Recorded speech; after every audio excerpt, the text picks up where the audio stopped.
Yes, चला class डिजिटलचा आहे पण मी लाईव्ह आलो परत. यस, प्रज्ञा, सुमित, आदित्य, दिशा, अंबिका, सुमित, सर्व क्लिअर आहे का? सांगा पटकन फास्ट.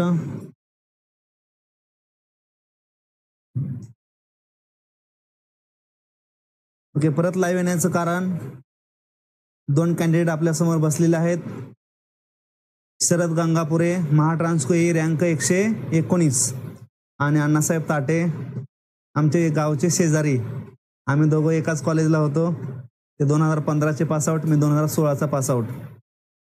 IT मध्ये जॉब होता, 10 लाखाचं पॅकेज होतं. आय थिंक मॅनेजरचा जॉब होता. जॉब सोडला, अभ्यास चालू केला, सिलेक्शन झालं. अभ्यास करत होते अगोदर पण वॅकन्सी नसल्यामुळे असं तसं इकडे तिकडे करत होते. त्यांची स्टोरी सांगतीलच. त्यानंतर जॉब सोडून पूर्ण वेळ दिला अभ्यासासाठी. महाट्रान्सकोची पोस्ट त्यांनी घेतलेली आहे. सो पहिल्यांदा त्यांच्या दोघांसाठी सर्वांनी टाळ्या वाजवून त्यांचं स्वागत करायचं आहे. तुमचे काही डाऊट्स वगैरे असतील तर डाऊट्स तुम्ही त्यांना विचारायचे आहेत. त्यांनी कसं प्रिपरेशन केलं, काय कसं फेल्युअर आलं त्यांना काय, कारण हे 15चे पासआउट आहेत. तुम्ही तर सर्व 22-23 आता रिसेंटचे पासआउट आहात आणि लगेच सिलेक्शन नाही झालं म्हणून लगेच गिव्ह अप देण्याचा विचार करताय, जॉब करण्याचा IT मध्ये जाण्याचा विचार करताय.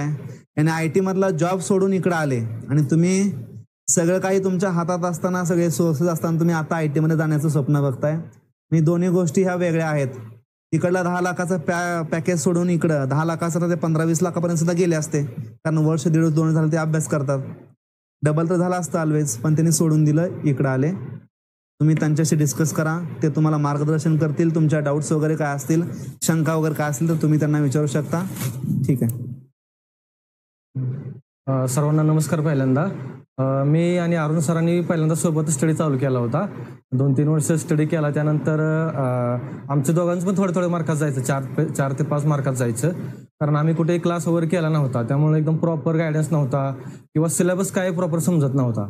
त्यानंतर 19 पर्यंत आमचा स्टडी चांगला झाला होता. मग नंतर कोरोना आला. कोरोनामुळं कोणतीच एक्झाम झाली नाही. 2 वर्ष काहीच नव्हतं, कोणती एक्झाम वगैरे नव्हती. मग कोरोनानंतर आम्ही म्हणजे थोडंसं रिलॅक्स होतो, कारण एक्झाम नसल्यामुळे कोणता स्टडी होत नव्हता. कोरोनानंतर मग मी सरांचं कंटिन्यू चालू केलं. सरांनी की ते लेक्चरशिपमध्ये गेले, इन्फिनिटीला होते. मग मी कारण आता म्हटलं एक्झाम नाहीत, खूप दिवसांनी स्टडी करतोय, सिलेक्शन नाही. त्यानंतर मग मी ITचा क्लास केला, एक 6 महिन्याचा क्लास करून मी IT मध्ये गेलो. तिथं पण मला सुरुवातीला 9 लाखाचं पॅकेज भेटलं होतं आणि 1 वर्षानंतर माझं 10चं पॅकेज झालं. पण असं वाटायचं की 2200 ॲड आले होते. 2200 ॲडमध्ये मी ITचा जॉब करत होतो, त्यामुळे मला फुल टाईम देता आला नाही. मग मी तसंच दिली एक्झाम. काहीतरी मला 48 मार्क्स आले होते. त्यानंतर 2023 मध्ये ॲड आली ह्याची आपली ट्रान्समिशनची. 300 काहीतरी 70-80ची होती सुरुवातीला, 90ची होती सॉरी. त्यानंतर ठरवलं की आता 22ला आपला चुकून चान्स गेला, आता 23ची मोठी भरते तर प्रयत्न करूया. तर त्यानंतर 19 पासून 23 पर्यंत 4 वर्ष मोठा गॅप पडला होता. पण कधी तर थोडं प्रिपरेशन करायचं, बघायचं, थोडंसं पहिलं केलं त्यामुळं. मग 23 मध्ये परत चालू केला स्टडी. सरांचा कॉन्टॅक्ट 2 वर्ष नव्हता जरा जॉबमुळे, 2 वर्ष ITचा जॉब चालू होता. 23 मध्ये सरांचा कॉन्टॅक्ट झाला, सरांचे क्लासेस चालू आहेत हे पण समजलं. मग सरांना भेटलो, सरांना म्हणलं मी करतोय आता जॉब, सोबत करेल किंवा सोडून करेल थोडे दिवस. मग सरांनी थोडं सांगितलं गायडन्स की मी करतोय इथं, एकदा बघा क्लास, बघून बघा माझा. मग मी पाहिला क्लास, तर सरांची माझी 2-3 वर्षात भेट झाली. मी एवढी सरांनी इम्प्रूव्हमेंट केली. सरांचं स्ट्रगल खूप होतं, कारण त्यांनी इग्नाइटला इन्फिनिटीला शिकवलं. त्याच्यामध्ये सरांनी स्वतः, म्हणजे मी पाहिलं की सर 4-5 तास एकदा बसले उठत नव्हते आणि प्रिपरेशन त्यांनी केलं होतं. त्यांच्या नोट्स बघितल्या आणि युट्यूबचे क्लासेस बघितले. त्यानंतर मला असं जाणवलं की आता हे सरांचे क्लास कंटिन्यू केले तर आपल्याला होऊन जाईल, जरी गॅप पडला असेल तरी पण 4 वर्षाचा. त्यानंतर सरांचे क्लासेस सगळे बॅचेस केले. पहिल्यांदा फुल बॅचेस सरांची झाली होती मे बी, शेवटची एक मंथ लाईव्ह केल्यानंतर रेकॉर्डेड कंप्लीट केला. त्यानंतर फास्ट ट्रॅक बॅच 1, 2, त्यानंतर अंतिम प्रहार. ह्या बॅचेसमुळे काय झालं, कंटिन्यू रिव्हिजन होत गेलं आमचं. म्हणजे क्वेश्चन पाठ झाले, म्हणजे जे काय फॅक्च्युअल डेटा असू द्या, फॉर्म्युला असू द्या, पाठ होत गेले सगळे. आणि रिपीट क्वेश्चन बऱ्यापैकी एक्झामला होते, त्यामुळे त्याचा खूप फायदा झाला. त्यासोबत टेस्ट सिरीज वगैरे मी टेक्स्टबुकची घेतली होती, पण त्याच्यामध्ये ते पण आहेत कन्सेप्च्युअल डेटा, पण आपल्या MSCBच्या ओरिएंटेड कमी येते जरा थोडंसं म्हणजे त्यांचं PSU लेवलच्यावर क्वेश्चन आहे त्याच्यामध्ये. त्याचा पण थोडा फायदा झाला. पण सरांच्या ज्या काही टेस्ट सिरीज होत्या आपल्या डिस्कॉमसाठी काढलेल्या ट्रान्समिशन, त्या पण सगळ्या दिल्या. त्याचा खूप फायदा झाला. आता आपले स्पार्सिटीचं क्वेश्चन, त्याच्यावरचा ट्रान्समिशन लाईनचा क्वेश्चन, अजून मशीनमधले बरेच कन्सेप्ट, मशीनचे तर 2-3 न्यूमेरिकल आहे आपल्या अंतिम प्रहारमध्ये आले होते. मी सरांची जी अंतिम प्रहारची बॅच होती त्याच्यामध्ये सरांनी 1500 MCQ घेतले होते. त्याच्यातले मला सगळे काही करता आले नाहीत, पण मी त्यातले 700-800 केले, कारण माझं रिव्हिजन प्लस ते पॅरलल चालू होतं. तर ते 700 मधले क्वेश्चन मधले मला 3 ते 4 क्वेश्चन त्या फक्त अंतिम प्रहारमुळे सोडवता आले. त्याच्यामध्ये आपलं मशीनचं क्वेश्चन होतं आणि पॉवर सिस्टीमचे 2. तर ते 2-3 क्वेश्चन जर मला जमले नसते तर माझं आता सिलेक्शन झालं नसतं. 5 ते 6 मार्कांचं सिलेक्शन राहिलं असतं. त्या अंतिम प्रहारचा मला तर खूप फायदा झाला आहे. माझ्यासोबत बऱ्याच लोकांना झाला आणि नवीन पण काय बऱ्याच मुलांचे मला मेसेज नंतर कॉल आले की सर आम्ही अंतिम प्रहार करायला पाहिजे होते, आमचे 2 मार्कामध्ये राहिले, 3 मार्कामध्ये राहिले. ती बॅच अशी होती की त्या बॅचमध्ये सरांनी प्रिव्हियस इयरचे ESCचे, इस्रोचे क्वेश्चन, BSNLचे क्वेश्चन, अदर आपल्या UPPCLचे क्वेश्चन ते घेतले होते आणि पूर्ण टोटली न्यूमरिकल बेस हे होते ते क्वेश्चन सगळे.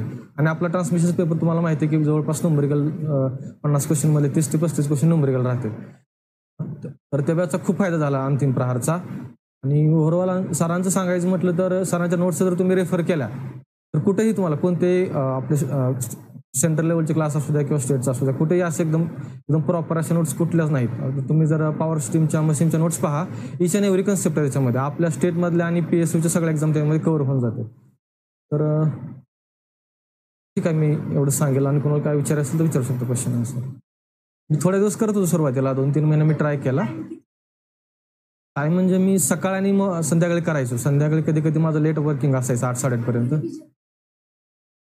रिव्हिजन कसं करायचं, आपण टेस्ट देत राहायचं. सरांचे पण आहे टेस्ट सिरीज, त्याच्यामध्ये बहुतेक सब्जेक्ट वाईज नसेल. सब्जेक्ट वाईज तुम्हाला पाहिजे असतील तर टेक्स्ट बुकला आहेत, तर त्या टेस्ट द्यायच्या. त्याच्यामध्ये चेक करायचं आपला परफॉर्मन्स की 20 क्वेश्चनला आपल्याला किती मार्क येतील. सपोज तुम्हाला पहिल्यांदा 15 येतील, 20 क्वेश्चनचे 2.2 ने 44 मार्क होतील, तर तुम्हाला 15-20 येतील सुरुवातीला. तर मग आपले कन्सेप्ट क्लिअर करायचे की आपण कुठं कमी पडतोय, न्यूमरिकलमध्ये आपल्याला मिस्टेक होतात का, फॉर्म्युला पार्ट नाहीत आपले.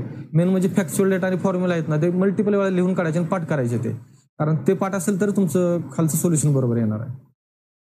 आणि त्यामुळे आपलं जसं जसं टेस्ट सिरीजमध्ये स्कोअर वाढत जाईल तसं आपल्याला थोडं कॉन्फिडन्स येतो. पण कंटिन्यूस आपलं स्वतःला चेक करत राहायचं. कोणते टेस्ट सिरीज द्या तुम्ही, अदर कुठले असतील तरी पण द्या, फक्त आपली रँक किती ती चेक करायची. कायम टार्गेट ठेवा की कुठे कोणती टेस्ट सिरीज दिली तर पहिल्या 50-100 मध्ये आपली रँक यायला पाहिजे. तर मग आपण कॉम्पिटिशनमध्ये समजून जाते आपल्याला. आता कसं सध्या तरी सजेस्ट करणं मला तर ठीक वाटत नाही, कारण कॉम्पिटिशनची लेवल खूप वाढली. आता तुम्ही मेरिट बघितलं असेल ट्रान्सफरचं, आम्हाला वाटत होतं की 60 पर्यंत मेरिट लागेल 100 पैकी आमचं SCBCचं वगैरे, मेरिट लागलं 68. आमचा स्टडी जास्त होता, फुल टाइम करत होतो, म्हणून ते टार्गेट आम्हाला म्हणजे 71 पर्यंत मी गेलो. जॉब प्लस करत असेल तर असतो तर 55, 58, 60 पर्यंत अडकला असतो मी पण. जॉब पण तुम्ही तुमचा जॉब कसा आहे त्यावर डिपेंड आहे. ITच्या जॉब सोबत करणं डिफिकल्ट आहे खूप. प्रिपरेशनच्या पुढे म्हणजे कसं, एक्झामच्या पुढे तुम्ही कराल तेवढं कमी जातं. 12-14 तास करा. आम्ही तर तेवढं करत होतो, म्हणजे 4-5 तास झोप होतो. तर लास्ट 2 मंथ तर मी म्हणजे जेवणाला सुद्धा टाइम देत नव्हतं, एवढं करत होतो आम्ही लास्ट 2 मंथ. कारण सरांची अंतिम प्रहार बॅच चालू होती, ते बॅच सोबत स्वतःचा स्टडी पण करावा लागायचा. आणि प्लस त्यासोबत आम्ही टेस्ट सिरीज पण द्यायचो, सब्जेक्ट वाईज किंवा फुल लेंथ द्यायचो. कमीत कमी एक्झामच्या अगोदर 10 फुल लेंथ टेस्ट झाल्या पाहिजे मिनिमम. त्याच्यामध्ये 100+ टार्गेट ठेवायचं 150 पैकी. आणि दोन्ही सेक्शन करा, टेक्निकल नॉन टेक्निकल दोन्ही पण करा चांगले. कारण आता एकही सेक्शन वीक असेल तर कॉम्पिटिशनमध्ये टिकत नाही आपण. कॉम्पिटिशन लेवल वाढली खूप. आपल्या एक्झाम सारखं सेम. आता सुरुवातीच्या स्टेजमध्ये तुम्ही काय करा, सब्जेक्ट वाईज द्या आणि एकदा तुमचं रिव्हिजन कंप्लीट झालं ना, तुम्ही पुढे फुल लेंथ द्यायला चालू करा. आता तुमचं बेसिक इलेक्ट्रिकल किंवा पॉवर सिस्टीम चालू असेल तर त्याचे सब्जेक्ट वाईज द्यायच्या. आणि स्कोअर कमी येत असेल तर रिपीट द्यायच्या, दुसऱ्या द्यायच्या. आणखी दुसऱ्या एक्झामच्या UPचे दिल्या तर तुम्ही नंतर तेलंगणाचे देऊ शकता, दिल्ली मेट्रोचे देऊ शकता, चेंज करून द्यायचं. फेसबुकवरती आहे तुम्हाला सगळं सब्जेक्ट वाईज टेस्ट सिरीज आहे, त्यांचा एक इयरचा आहे की सबस्क्रिप्शन घ्या तुम्ही. आणि नंतर तुम्ही फुल लेंथचं चालू करताल तेव्हा सारून सरांच्या टेस्ट सिरीज आहेत ते द्या तुम्ही. टेस्ट अनालिसिसमध्ये काय करायचं, जर तुमचा क्वेश्चन चुकलेला असेल आणि तुम्हाला वाटत असेल की हा क्वेश्चन इम्पॉर्टंट एक्झामला येऊ शकतो, तर त्या क्वेश्चनचा कन्सेप्ट लिहून घ्यायचा. त्याचा फॉर्म्युला कोणता यूज केला. सपोज आपल्या नोट्समध्ये तो फॉर्म्युला नसेल की तुम्हाला वाटतं की हा क्वेश्चन चांगला म्हणजे इम्पॉर्टंट एक्झामला आपल्याला येऊ शकतो, तर त्याचा फॉर्म्युला आणि कन्सेप्ट लिहून घ्यायचं किंवा त्याचा स्क्रीनशॉट सेव्ह करून आपले एक PDF बनवून ठेवायचं. मी तसं करायचो, कारण लिहून घ्यायला वेळ लागायचा. तर मी टेक्स्टबुकचा स्क्रीनशॉट घेऊन प्रत्येक सब्जेक्टची फाईल तयार करून ठेवली होती आणि त्याची प्रिंट मारून रिव्हिजन करायचं. नॉन टेक्निकलला काय करा, मराठीचं आपलं जनरली तुम्ही न्यूजपेपर वगैरे वाचत असाल तर नॉर्मली कधी तर वाचायचं असं रिव्हिजन असं, कारण आपला गॅप पडलेला असतो ना मराठीचा. त्यावेळेस थोडंसं ग्रामर समजत नाही आपल्याला, मिस्टेक कुठे सेंटेन्समध्ये किंवा सेंटेन्स. आता माझं सेंटेन्स आर्मेट स्वतःचं चुकले, मला 7 मार्क आहेत. सरांनी कधीच मराठी पाहिलं नाही, सरांना 9 मार्क आहेत आणि मी मराठी टेस्ट देऊन मला 7 मार्क आहेत. ते 2 मार्क कमी पडल्यामुळे माझ्या 2 मार्कांना रँक जवळपास माझं 100च्या आतमध्ये 50 मध्ये टार्गेट होतं. मराठीचे 2 मार्क कमी झाले आणि माझं पझलला माझे 8-9 मिनिटं गेले, मला सुटलं नाही पझल. म्हणजे माझं पझल सिलेक्शन चुकलं जरा. ते क्रिटिकल पझल होतं, घ्यायला नाही पाहिजे होतं, चुकलं माझं. आणि दुसरा एक टेक्निकलचा क्वेश्चन होता, तो मी थोडासा इगोवरती घेतला. क्वेश्चन सुटण्यासारखा होता, पण त्याचे कॅल्क्युलेशन खूप मोठे होते. असं आपल्या पेन पेपरनं कॅल्क्युलेशन होत नव्हतं लवकर. ते म्हणजे त्याची पर युनिटची कॉस्ट काढायची होते. ते CR मध्ये त्याचं कॅल्क्युलेशन लाखामध्ये होतं, ते घ्यायला नाही पाहिजे होतं, घेतलं. मग त्याच्यामध्ये 3-4 मिनिटं गेली. तर मी नॉन टेक्निकलबद्दल सांगेल की मराठी तुम्ही रीड करत राहा. बाळासाहेब शिंदेचं बुक आहे, त्याच्यातले समानार्थी शब्द वगैरे वाचायचे कधी मधून अजून वेळ भेटेल तसं. आणि रिजनिंगसाठी तुम्ही अक्षय बाबर सरांचा क्लास करा, त्यांची टेस्ट सिरीज आहे. प्लस तुम्ही अड्डा 24/7 वाल्यांचं 0 to Hero सिरीज आहे यूट्यूबवरती, ते पण करा. आणि यूट्यूबवरती काय करायचं, त्यांचे क्लास करत करत पॉज करायचं, आपण हे सोडवायचे, पझल सोडवायचे, टाइम लावून सोडवायचे, किंवा आपल्या सुरुवातीला तुमच्या वेळेनुसार सोडवा. मग त्यानंतर तुम्हाला ते सोल्युशन सांगतात. मग त्यावेळेस लक्ष द्यायचं की आपला वे काय आहे सोल्युशनचा आणि त्यांचा वे काय आहे सोल्युशनचा. त्याच्यामध्ये तुम्हाला समजून जाईल की आता सपोज तुम्हाला रो बेस पझल आहे, हॉरिझॉन्टल नॉर्थ आणि साऊथला बोथ डायरेक्शनचं पझल आहे. तर मग ते तुम्हाला क्ल्यू सांगतात की सुरुवात कशी करायची. तुमचा स्क्वेअर बेस असेल, सर्क्युलर बेस असेल, तर त्यांचे क्ल्यू आहेत ना, ते क्ल्यू तुम्ही समजून घ्या. आता जिथं हू असतं, विच असतं, त्यानंतर कॉमा कुठं कन्सिडर, कॉमा असेल तर सेकंडचा पर्सन कन्सिडर करायचा का पहिला कन्सिडर करायचा, त्याचे क्ल्यू आहेत तुम्हाला युट्यूबला भेटून जातील. ते राईट करून घ्या, म्हणजे तुमचं कन्फ्युजन होणार नाही तुमचं. अक्षय बाबर सरांची बॅच केली तर तुमचं होऊन जाईल दोन्ही पण. पण प्रत्येक सेक्शन करा, रिजनिंग करा, ॲप्टिट्यूडचं करा. आता सरांनी ॲप्टिट्यूडचं केलं नव्हतं ना, सरांचे आणखी चांगले रँक आले असते. वेळ नव्हतं सरांना ना, क्लास तुमचं 5 तास स्टडी करायचा, त्यानंतर 4-5 तास शिकवायचं. सरांनी कोणतेही एकही रिव्हिजन न करता अंतिम प्रकारची बॅच करून डायरेक्ट एक्झाम दिली आहे. सरांना काहीतरी 92 मार्क आहेत सरांची. एकदाही रिव्हिजन केलं नाही त्यांनी फुल टाइम कधीच, वेळच नव्हता त्यांना. कारण ते रिव्हिजन करत बसले असते तर अंतिम प्रकारची बॅच झाली नसती. मग आणि आपल्या ते आणखी 50 लोक कमी सिलेक्शन झाले असते. आणि कट ऑफ पण अंतिम प्रकार म्हणून वाढला एवढा. अजून काय असेल तर विचार. शॉर्ट नोट्स सर डेली किती आवर्स स्टडी करत होते? आता सध्या तुम्ही डेली 8 ते 9 तासच करा, जास्त लोड नका घेऊ. एक्झामच्या पुढे 2 मंथ जरा जास्त करा. आता जर तुम्ही लोड घेतला तर आजारी वगैरे पडचाल, त्यामुळे 8 तासच करा कंटिन्यू. आणि शॉर्ट नोट्स म्हणलं तर आपल्या स्वतःच्या नोट्स तुम्ही एक नोटबुक करा लहान लहान प्रत्येक सब्जेक्टला, किंवा तुमच्या रफ पेजेसवरती करू शकता. त्याच्यामध्ये इम्पॉर्टंट फॉर्म्युले किंवा एखादा फॅक्च्युअल डेटा असेल तर तुम्ही आता सपोज आता ट्रॅश रॅक असते, तुमचा हायड्रो पॉवर प्लांट चालू आहे ना, त्याच्यामध्ये स्पिलवे, स्टॅश रॅक, किंवा आपण ते टेल रेसचं टर्बाईनचे टाईप वगैरे ते थोडे शॉर्टमध्ये तुम्ही लिहू शकता त्या. आणि नोट्स फुलल्यांच्या तुम्हाला कुठं बाहेरच्या काही करायची गरज नाही. सरांच्या नोट्स एवढ्या डीपमध्ये येत्या, ह्याच्या बाहेरचा क्वेश्चनच जात नाही. आता 50 मधले तर 45 क्वेश्चन त्यामधूनच होते. मे बी 48 पर्यंत असतील. 48 पर्यंत 1-2 क्वेश्चन ते थोडेसे बाहेरचे पडतील. त्यामुळे बाहेरच्या नोट्स करायची काही गरज नाही, कारण मी तर काहीच केलं नाही बघा. माझ्याकडे तुम्हाला यूजचे बुक होते, ESCचे प्रिव्हियस इयर क्वेश्चनचे होते, JB गुप्ता होते. सरांचा डेटा एवढा होता की ते करायला वेळ पण नव्हता आणि गरज पण पडली नाही. खूप मुलांनी YCT वगैरे केलं, YCTमध्ये खूप क्वेश्चन आहेत, पण ते क्वेश्चन असे पण आहेत त्याच्यामध्ये एक्स्ट्रा की गरज नसताना पण एक्स्ट्रा पण आहेत ना आता. आणि सरांनी जे घेतलंय त्या आपल्या एक्झामला, आपल्या स्टेटच्या एक्झाममध्ये IBPSला जे काही रिक्वायर्ड आहे तेवढंच घेतलंय. तो पण भरपूर डेटा त्याच्यामध्ये, त्याच्यापेक्षा जास्त करायची काही गरज वाटत नाही मला. तुम्ही आधी ते करा, त्यानंतर तुम्हाला वेळ भेटला तर तुम्ही एक्स्ट्रा करू शकता. YCT वगैरे सॉल्व्ह करा. तयार करा. आता फ्रेशरसाठी मी सांगेल पहिल्यांदा की सरांची जी बॅच चालू आहे ती व्यवस्थित कंप्लीट करा. टेक्निकल नॉन टेक्निकल दोन्ही करा. त्यासोबत तुम्ही स्वतःच्या शॉर्ट नोट्स पण काढा. आणि ह्यासोबत टेस्ट सिरीज देत राहा. आपल्या सर्किट थेरी वगैरे आहे ना, त्याचे लहान लहान कन्सेप्ट समजून घ्या. की सपोज एखादा शॉर्ट सर्किट असेल तर ते तुमची ब्रँच रिडंडंट होऊन जाते, त्यातून करंट पास होतो. म्हणजे त्याच्या सिरीजमध्ये दुसरी पॅरलमध्ये कोणती ब्रँच असेल तर रिडंडंट होऊन जाते, त्यामधून करंट पास होत नाही. ह्या काय ट्रिक आहेत ते समजून घ्या. आणि लहान लहान सर्किट्स DC पासून सुरुवात करा. DC त्यानंतर AC सर्किट सोडवा. बाकीचे पॉवर सिस्टीम तर इजी आहे, फक्त थोडासा सिलेबस जास्त पॉवर सिस्टीमचा, पण इजी आहे. थोडंसं करण्यासारखं तुम्हाला म्हणलं तर नेटवर्क वगैरे करा. नेटवर्क आणि मशीन जरा थोडं कन्सेप्च्युअल आहे ते करा थोडं. आता सिलिमिस्टिकसाठी काय करा, सिलिमिस्टिकसाठी टेस्ट जरा भरपूर द्या. आता जर ट्रान्समिशनचा तुम्ही पेपर पाहिला तर त्याच्यामध्ये एक 7 ते 8 क्वेश्चन असे होते की which of the following is not incorrect, किंवा नॉट डिसएडव्हान्टेजेस, किंवा नॉट ॲडव्हान्टेज असे क्वेश्चन होते. मग सरांनी काय केलं होतं, पारेशनच्या ट्रान्समिशनच्या पेपरच्या अगोदर 2 मॉक टेस्ट घेतल्या होत्या. तर दोन्ही मॉक टेस्टमध्ये माझे 2 क्वेश्चन असे चुकले होते की एक क्वेश्चन असा चुकला होता, काहीतरी फॅक्च्युअल डेटा होता, त्याच्यामध्ये 5 ऑप्शन होते, त्यातूनला दुसरा ऑप्शन पण बरोबर होता आणि चौथा ऑप्शन पण बरोबर होता, आणि 5वा ऑप्शन असा होता की बोथ B आणि D. तर मी काय केलं, फक्त पहिला 2 नंबरचा पहिला टिक केलं पुढे गेलो. तर ते असे मिस्टेक होते एक्झाममध्ये. आणि ते सरांच्या मॉक टेस्टमुळे माझं ते समजलं मला की क्वेश्चन केअरफुली रीड करायचं ऑप्शन पण. त्यानंतर नॉट इनकरेक्ट, नॉट डिसएडव्हान्टेजेस. आता त्या न्यूटन रॅप्सन मेथडवरती क्वेश्चन असा होता की खालचे which of the following is are not disadvantages. त्याच्यामध्ये एक ऑप्शन बरोबर होतं, बाकी सगळे चुकीचे होते. पण तुम्हाला त्यातला चुकीचा ऑप्शन शोधून काढायचा होता. काही मुलांनी काय केलं, बरोबर ऑप्शन शोधून काढला, मग ते क्वेश्चन त्यांचं चुकले. तर हे जे मिस्टेक होत्या सरांच्या 2 मॉक टेस्टमुळे मोस्टली आमच्या झाल्या नाहीत. जी सरांच्या क्लासला मुलं होती ना, झालेच नाही, एक मिस्टेक झाले नाही.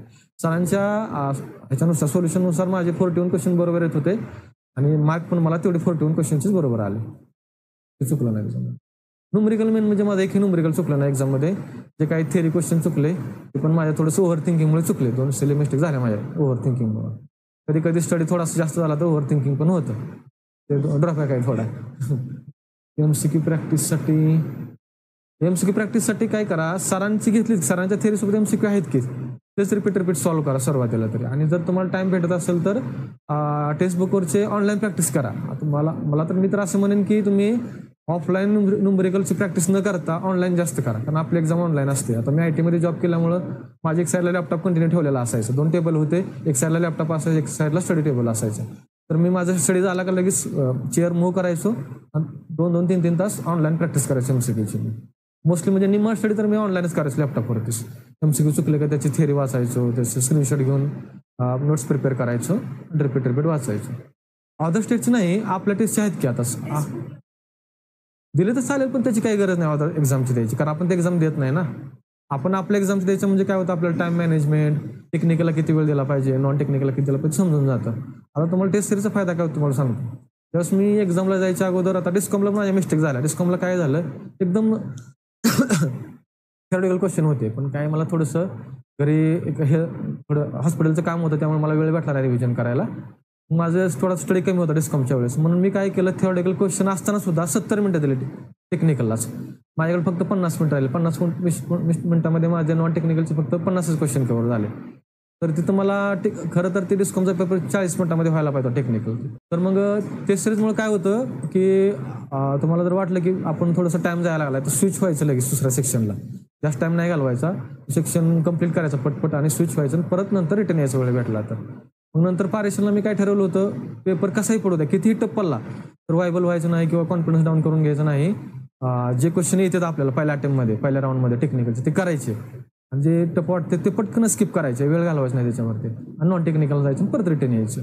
तर टेस्ट सिरीजचा मला फायदा ते झाला. आता मी टेस्ट सिरीज ज्यावेळेस दिल्या अक्षय बाबर सरांची, पण मी नॉन टेक्निकलची फुल द्यायचो. त्याच्यामध्ये कधी कधी सरांची एखाद्या टेस्ट अचानक 3 नंबरची 4 नंबरची अवघड असायची, कधी कधी मग 40 पैकी 15-16 पण मार्क यायचे. त्याच्यामुळं असं समजलं की जरी अवघड आले तर सगळंच अवघड जाणार, ते आपल्याला नाही जायचं. त्यावेळेस फायबल नाही व्हायचं, स्टेबल राहायचं आणि जेवढं येतं तेवढं सोडवायचं, मिस्टेक कमी करायचं. आणि रिजनिंग सोडवताना मी काय म्हणेल तुम्हाला की पझलची प्रॅक्टिस खूप करा. मला सुरुवातीला खूप म्हणजे अवघड वाटेल पझल, असं वाटेल की आपल्याला जमणारच नाही, एवढं अवघड आहे, क्ल्यू समजत नाहीत.